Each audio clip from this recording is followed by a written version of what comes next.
Hello guys, welcome to my channel Shankar মাধ্যমিক tuition centre. তো আজকে আমরা নতুন একটা ক্যামেরা নিয়ে এসেছি, এইচডি সোনির ক্যামেরা। তো সেই ক্যামেরা আজকে আমাদের ভিডিও শ্যুট চলছে।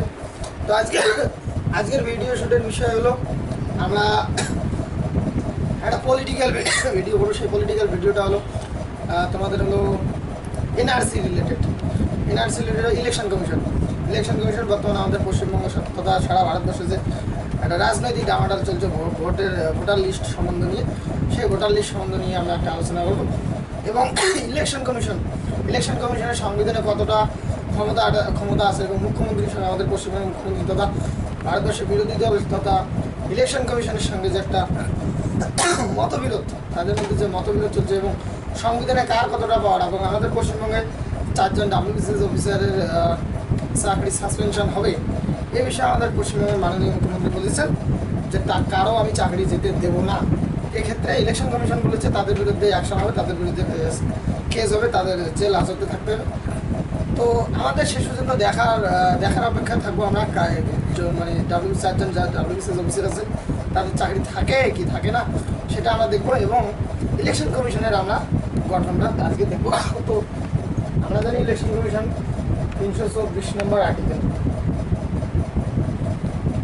324 নম্বর আর্টিকেলে 324 নম্বর ধারায় সংবিধানে ইলেকশন কমিশনকে ক্ষমতা দেওয়া আছে।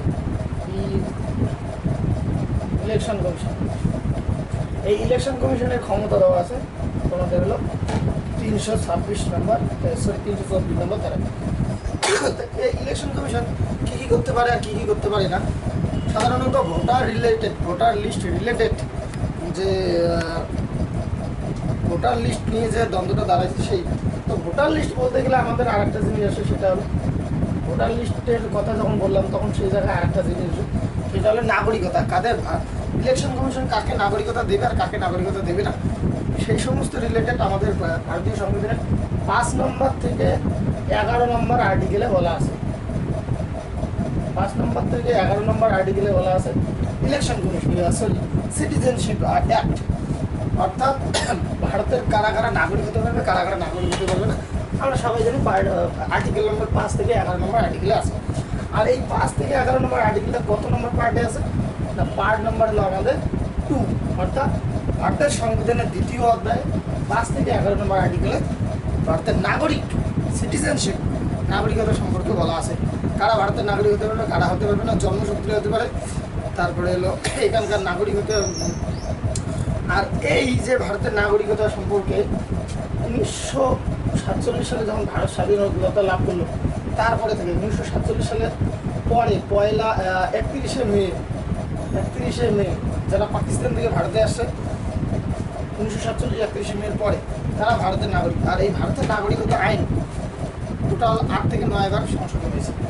তাহলে 1947 সাল থেকে তাহলে ভারতের প্রথম ইলেকশন বা প্রথম নির্বাচন কত হলো 1951 সালে একবার হলো প্রথম নির্বাচন মতলব লোকসভা ভোট 1951 সালে হলো। 51 সালের পর তারপরে 1955 সালে ভারতীয় নাগরিকতা আইন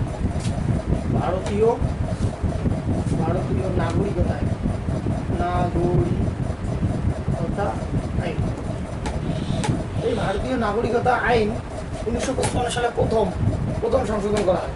তারপরে 1957 সালে করা হয়, তারপরে 1960 সালে করা হয়, তারপরে 1965 সালে করা হয়, তারপরে 1980 সালে করা হয়, তারপরে 1987 সালে একবার করা হয়, 2003 সালে একবার করা হয়, আর 2009 সালে করা হয়, সর্বশেষ 2015 সালে ভারতীয় সংবিধান সংশোধন নাগরিকতা আইন সংশোধন করা হয়।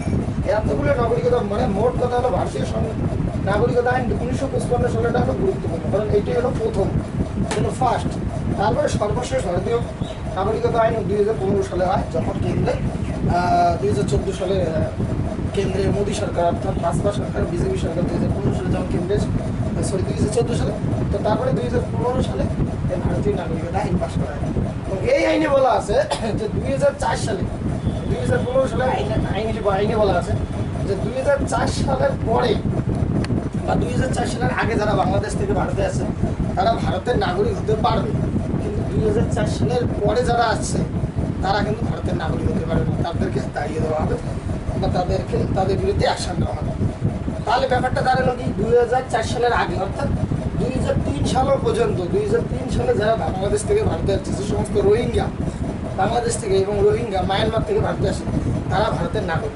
কিন্তু 2004 সালের পরে যারা আছে, বা 2004 সালের কথা বলতে পারছি না, 2004 সালের পরে যারা ভারতে আসে তাদেরকে ভারতের নাগরিক ধরা হবে না, তাদের ভোটাধিকার কেড়ে নেওয়া হবে, এমনকি রেশন ইত্যাদি ইত্যাদি এলিগেশন করতে পারে। সে কাহিনী আমরা আসামে দেখতে পাচ্ছি। তারপরে এনআরসির ব্যাপারটা আছে, এনআরসি নিয়ে আমরা এরপরে আরেকদিন আলোচনা করব।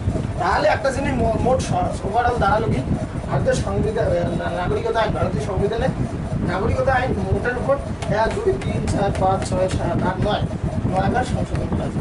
তার প্রথম সংশোধন ভারতীয় নাগরিকতা আইন করা হয়েছে 1956 সালে, আর সর্বশেষ করা হয়েছে 2015 সালে। আমাদের দেখার বিষয় যে আমাদের পশ্চিমবঙ্গে 4 জন WBCS অফিসারের চাকরি চলে গিয়েছে, সেই 4 জন চাকরির সাসপেনশন, সেটা কি ইলেকশন কমিশন রাজ্য সরকার বাঁচাতে পারবে? ইলেকশন কমিশনের বা ক্ষমতা কতটুকু? ইলেকশন কমিশনের ক্ষমতা 324 দেওয়া আছে, যেটা সংবিধান সরকার। তো এরপর আমরা সামনে দেখবো, আর বাকিটা আমরা কারো পক্ষে কথা বলবো না, কারণ বাকিটা তো রাজনীতির বিষয় থাকে। দর্শক বন্ধু, শ্রোতা বন্ধু, আমার চ্যানেলটা অবশ্যই like, comment, share and subscribe. যদি ইউটিউব থেকে দেখেন তাহলে ইউটিউবে সাবস্ক্রাইব, আর যদি ফেসবুক থেকে দেখতেছেন তাহলে ফেসবুক থেকে ফলো করবেন। Thank you.